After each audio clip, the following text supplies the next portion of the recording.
Hello guys, welcome to H2O, the A to Z of chemistry. I am Dr. Ritu Johar, your educator for this course, Chemical Bonding. Today we will begin with lecture 15 from the course, but make sure you have watched the previous ones before viewing this one.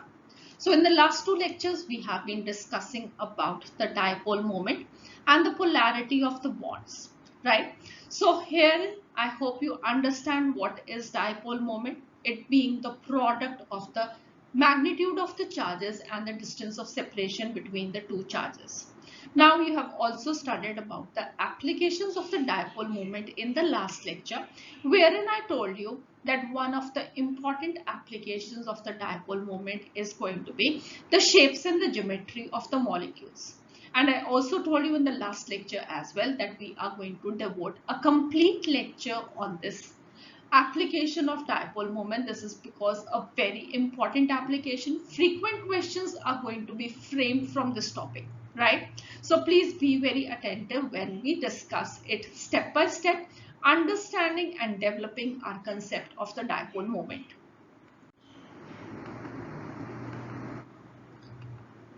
So here is one of the slides which I showed you in the last lecture.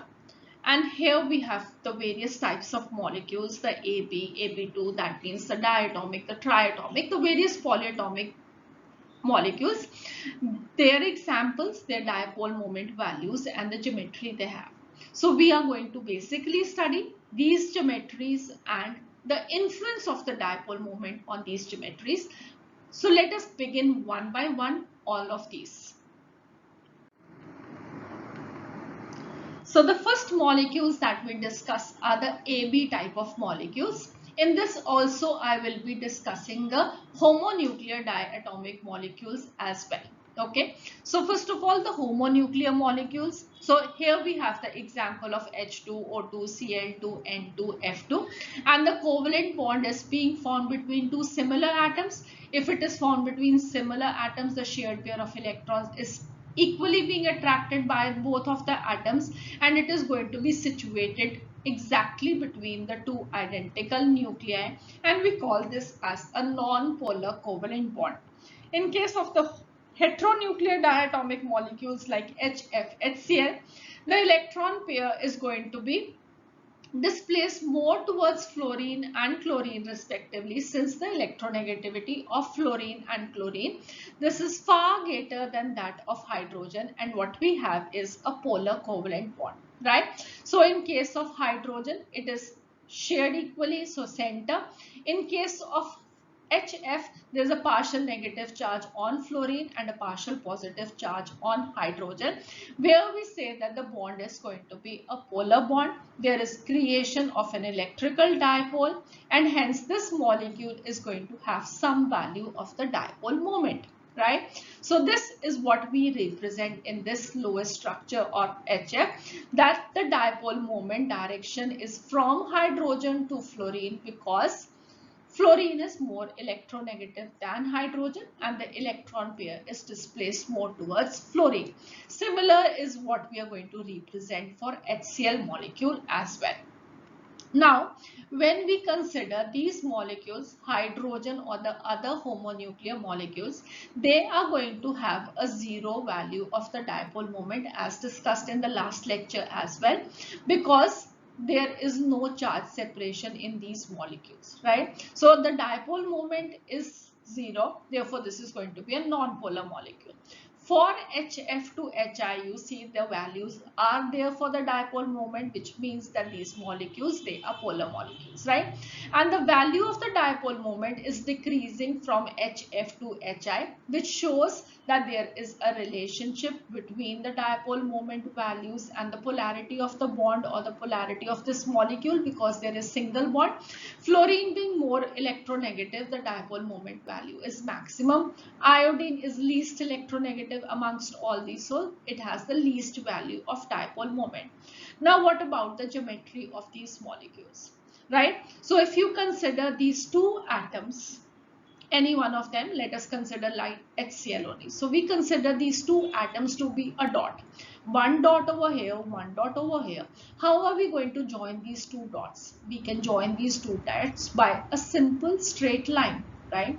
So what is going to be the geometry of the diatomic molecules? The geometry is going to be always linear, right? It is going to be a straight line molecule. But this is not the case when we consider the various other polyatomic molecules. They will be having various other geometries. Let us now consider them also. So next is going to be the triatomic molecules having the AB2 type. Now it is going to be the AB2 type. So therefore, the common examples we can have of this are like water, H2S, carbon dioxide, and they will be having their own dipole moments and geometry.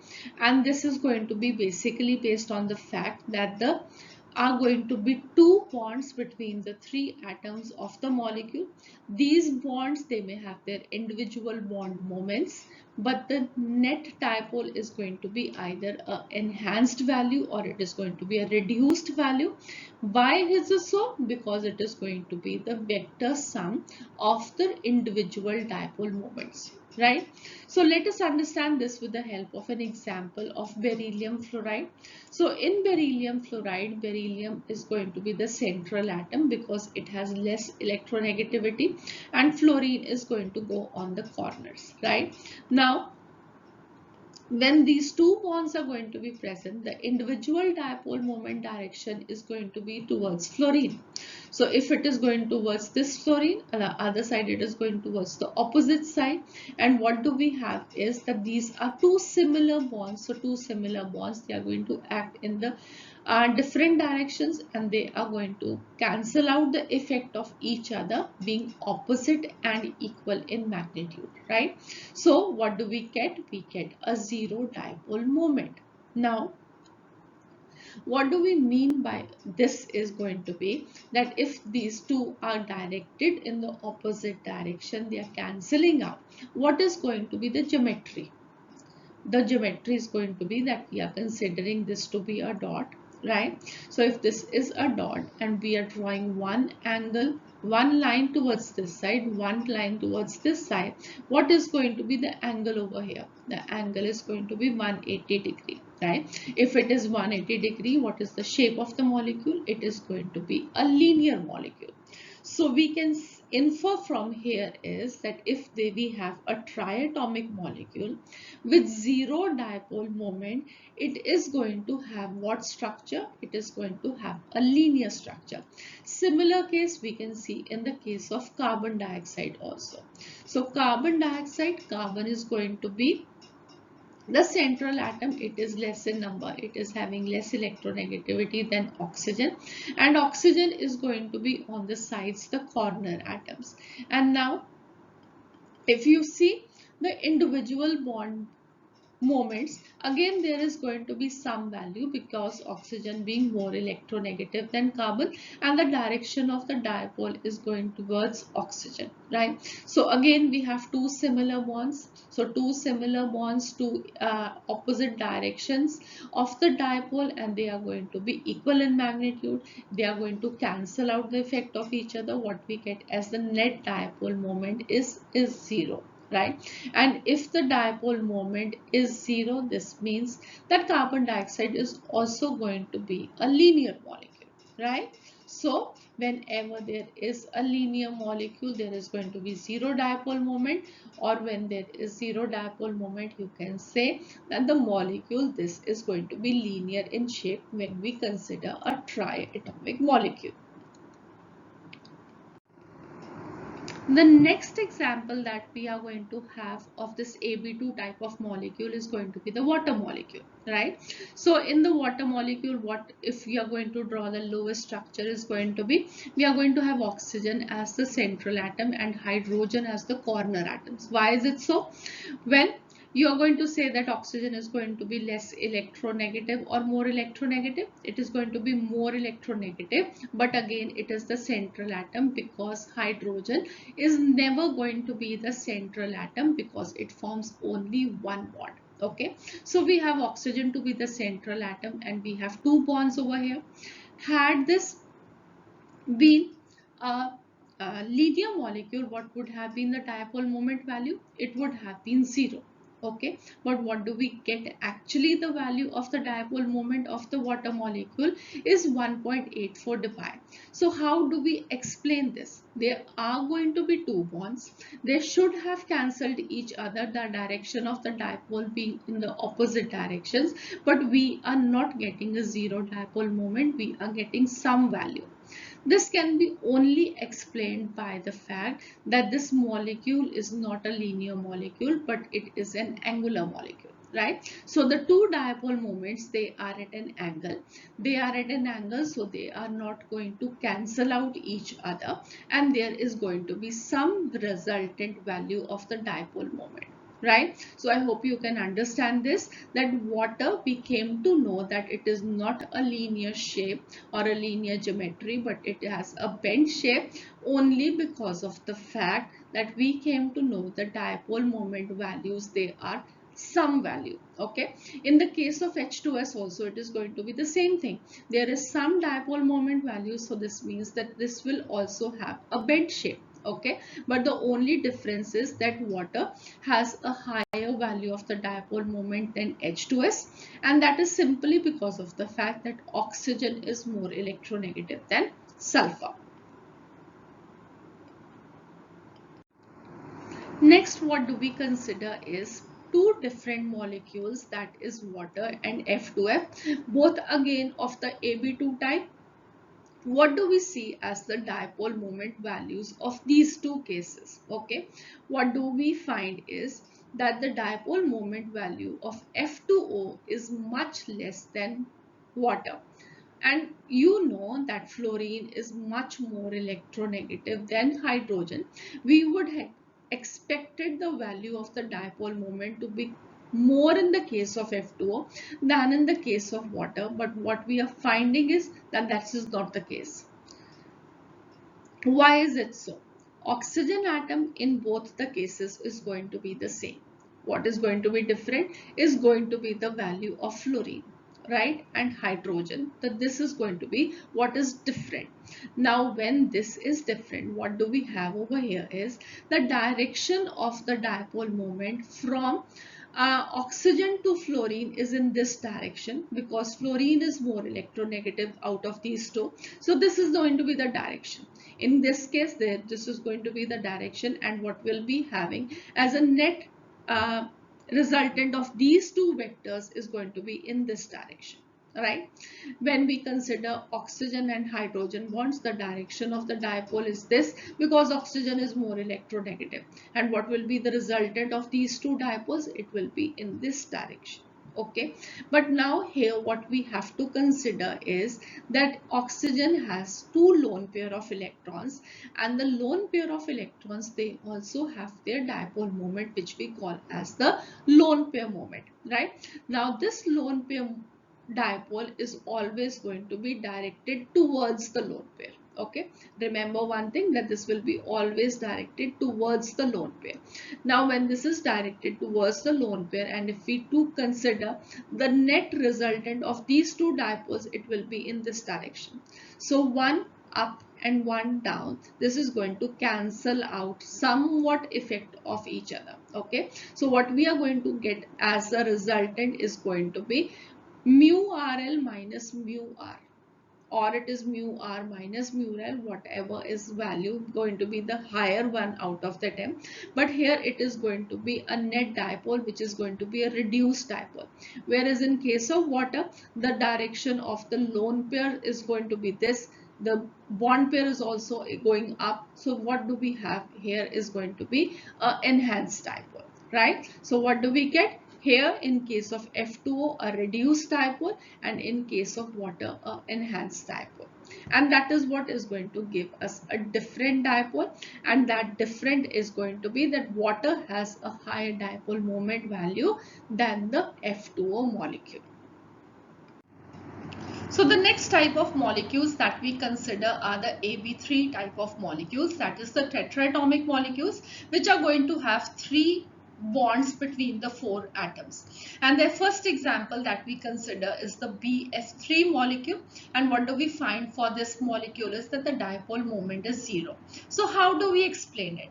Well, from the lowest structure, you understand that boron is going to be the central atom, fluorine are going to form the corner atoms, and boron is less electronegative than fluorine, so the direction of this bond is going to be from boron to fluorine, and this is a polar bond. All the 3 bonds, they are similar to each other and they are polar bonds, yet we find that the dipole moment is 0.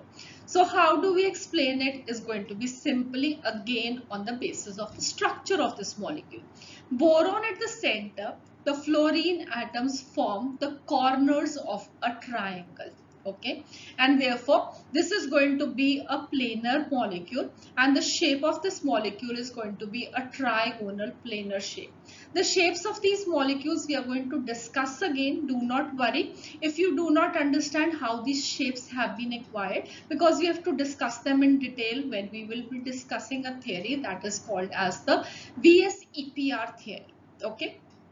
So nothing to worry about that. What we are concerned over here is going to be the dipole moment and these geometry relationship. So this is going to form a triangle corners, these fluorine atoms, and the angle over here of these 2 fluorines with the center, these form an angle, right? These 2 arms of an angle. So this is, every angle is going to be 120 degree. Now when they are going to be 120 degree, you can form a vector addition product of these. How? If you consider this boron to fluorine, the direction is this side, right? When you consider this one, the components of this vector are going to be in the horizontal and the vertical direction. If we consider the vertical direction and the horizontal for this boron, this would be cancelling the vertical component of this boron fluorine bond, right? But the horizontal components, they are going to add up, and what we will find as the resultant of these 2 factors is going to be a vector which is in this direction, and this is going to be equal in magnitude but opposite to this boron fluorine dipole moment, and hence what we will find is that the net dipole is going to be 0. And when the net dipole is 0, what do we imply? This is going to be a symmetrical molecule, and for such type of molecules, when we have a symmetrical shape, this is going to be a trigonal planar shape. Okay, so I hope this is clear. Now the next molecules that we are going to consider are these NH3 and NF3 molecules, where we see that there is a net dipole moment, right? Why are these molecules having this trigonal pyramidal shape is again what we will be discussing in the theory, that is the VSEPR theory. But now what we are going to consider is the discussion on the dipole moment, and this is going to be really an interesting example. So what do we have in the case of NH3 and NF3 molecule is that the dipole moment of NH3, which is 1.47 dBi, is much higher as compared to the NF3 molecule, which is 0.23 dBi. Now what we have over here is these 2 molecules, they have the same number of atoms, they are having the same number of bonds. In fact, the shape also you saw on the last slide, this is shape similar to each other, which is a trigonal pyramidal shape, right? When the shape is the same, the number of bonds is the same, the number of atoms is the same, what should have happened in the case of these 2 molecules is that the electronegativity difference in case of nitrogen and hydrogen is going to be much less as compared to the electronegativity difference between nitrogen and fluorine over here. So what we expect over here is that the NF3 molecule, this should have had a higher value of dipole as compared to the NH3 molecule. But what we are finding is a contrary value. Why is it so is something that you have to understand, and this is something that is very important, and in fact one of the important questions in the examination as well. So what we have over here in these 2 molecules is that these have some difference from the BF3 molecule. What is that difference? The difference is the presence of this lone pair of electrons on the nitrogen atom, which was not there in the case of boron atom. Now what this lone pair has done to the dipole moment is what we have to understand, right? In the case of the NH3 molecule, the direction of the dipole is from hydrogen to nitrogen, nitrogen being more electronegative. So this is the direction of these three bonds. So the resultant of this, if we call that as mu r, this is going to be in the upward direction. What is the direction of the lone pair of electrons? The direction of the lone pair is always towards the lone pair of electrons. So it is going to be from nitrogen to these lone pair of electrons.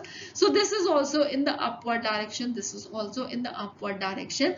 And what we get as the dipole net is going to be also in the upward direction. And this net dipole, right, these are going to be small electronegativity differences. So there is going to be small values, but all these small values adding up into mu r plus mu l and giving is a large value of the dipole of NH3. While when we consider the NF3 molecule, so the direction of these bond moments is going to be from nitrogen to fluorine, fluorine being more electronegative. So when these are going to add up, the net dipole of these three is going to be in the downward direction, which we call as mu r, whereas the lone pair moment is in the upward direction. So for the NF3 molecule, the net dipole is going to be mu r minus mu l, and this is going to be in the downward direction, right? So what we are finding over here is, here the small dipoles, they have added up to us a big dipole value, and here although the individual moments they were more, but because of a subtraction of mu r minus mu l, what we are finding is that the dipole moment value of NF3 is less, right? So I hope this much is clear to you. This is something very important, right? It is only because of this lone pair that this has happened, and the direction of these bonds being similar, and here it is going to be in the opposite directions, right? So next we consider the AB4 type of molecules. Here what we are going to consider as the example is going to be the CH4, HCl3 and CCl4 molecules. First let us consider these two, CH4 and CCl4, where we are having the zero dipole moment values. So how can we explain this? This is going to be again on the basis of that these molecules, they are going to have a symmetrical geometry. In all these three cases, the geometry is tetrahedral, right? But in these two cases where we have carbon and hydrogen bonds over here and carbon and chlorine bonds, the net dipole, they are going to cancel each other. These individual dipoles, they are going to cancel out each other because of the symmetrical nature of the molecule. But when we will be consider the CHCl3, so just consider this molecule over here and replace this Cl by H. This would have been a CHCl3. So there would have been one dipole directing towards carbon and the three dipoles directing towards these directions, right? So there has to be some dipole moment. These values, they are cancelling out each other, but in case of CH3 it would not have been cancelling out. So that is why we are seeing this dipole moment value, right? So I hope this much is clear to you people. We have discussed quite a lot, and now something special that is left, that we'll be discussing in the last slide for this lecture. So on this last slide of the lecture, what do I have for you is have an it section. This is something that is going to really help you excel in any competitive examination. What we are discussing here is some special cases of the dipole moment. And if you see this molecule over here, you will find it similar to the molecule that we were discussing in the last lecture while we were discussing the applications of the dipole moment. And this is going to be a para isomer where we have the OH groups on the 1 and 4 position. In that molecule, what we had here on the 1 and 4 position, if you remember, that was the chlorine atoms. So the dipole of chlorine in one direction, dipole of chlorine in one direction, these two have cancelled out each other. What we got was a zero dipole moment. Similarly, we expect for this molecule where we have two OH groups over here, that the dipole is going to be directed towards oxygen over here. In this case also oxygen. Then because this is a carbon being present over here and oxygen is going to be more electronegative than carbon. So what do we expect? We expect the dipole moment value to be 0. But what do we find? We find that the dipole moment value is not 0, but this is 1.64 dBi. Now why is it so? Well, what happens over here is that there are lone pair of electrons present on the oxygen atom, and this lone pair is not participating in resonance with the benzene ring.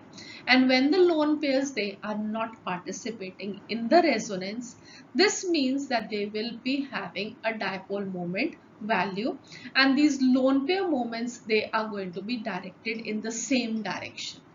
And if they're going to be directed in the same direction, they're not going to cancel out each other, and hence we have a value of the dipole moment in case of this molecule, right?